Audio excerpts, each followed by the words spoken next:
Okay, so today I'm going to be administering an enema, and the first thing I would come in with hand hygiene already done, and I'm going to explain to the patient the procedure and what to expect, what to look for, things like that. So I have come in with my solution in my container, which is 500 to 1,000 milliliters of solution, and you're going to want the temperature to be 105 to 110 degrees Fahrenheit. And as you can see, I've already primed my tube. So the first thing I'm going to do is put my cast style soap in the container.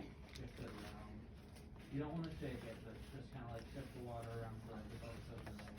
Mine didn't really drop in, so that's what I'm doing. Then I'm going to take the tube, and then I'm going shake it just kind of like that. to move the tube, and then what I'm going to do is I'm going to lift up and then insert, and I make sure a little bit and after that, just make it as comfortable as possible. I'm going to insert it 3 to 4 then, inches, making sure. and I'm going to make sure all the soap gets in there. If I do feel any resistance, you make sure And then you don't want to shake it, you just gently want to move it back and forth to make sure the solution is mixing. So I will go back, and I'm going to hang this back on my IV pole, and now I'm going to don my gloves. And then I'm going to unclamp the tube, and then I'm going to make sure to tell them to try to retain it as best as they can.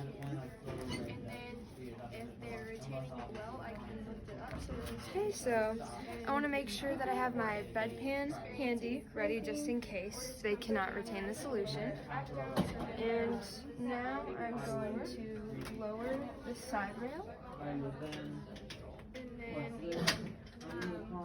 and I'm going to move the bed up at a good working height for me.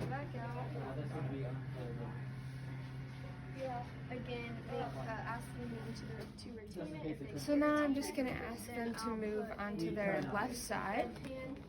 I would take this out, and then I would place this under them.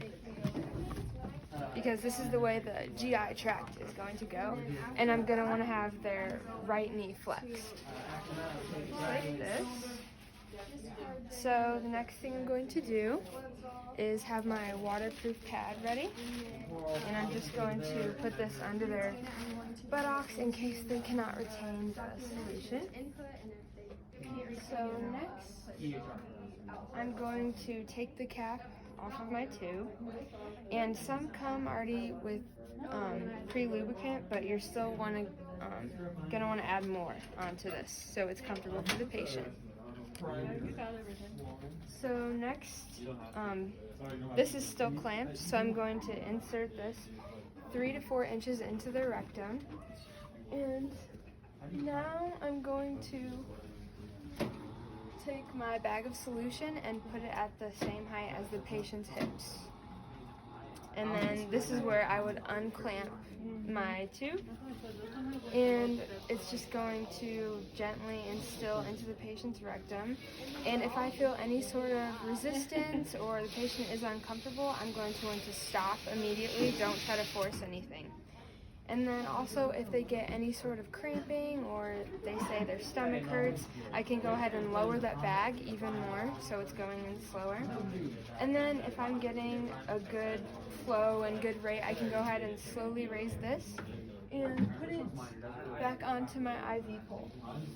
So once the solution is all instilled into the patient, I'm going to go ahead and put this up.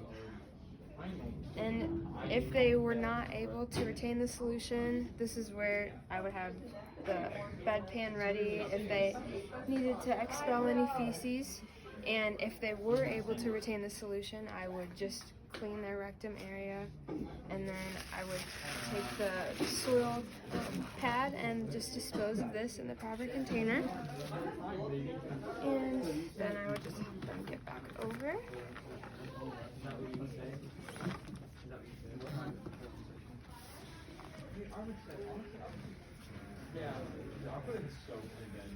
And then I'm going to raise the side rail, put the bed back in the lowest position,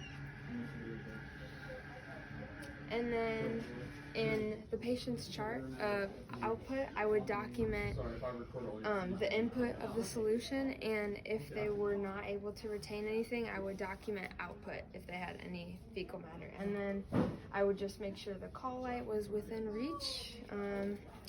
I would doff my gloves before leaving the room and perform hand hygiene.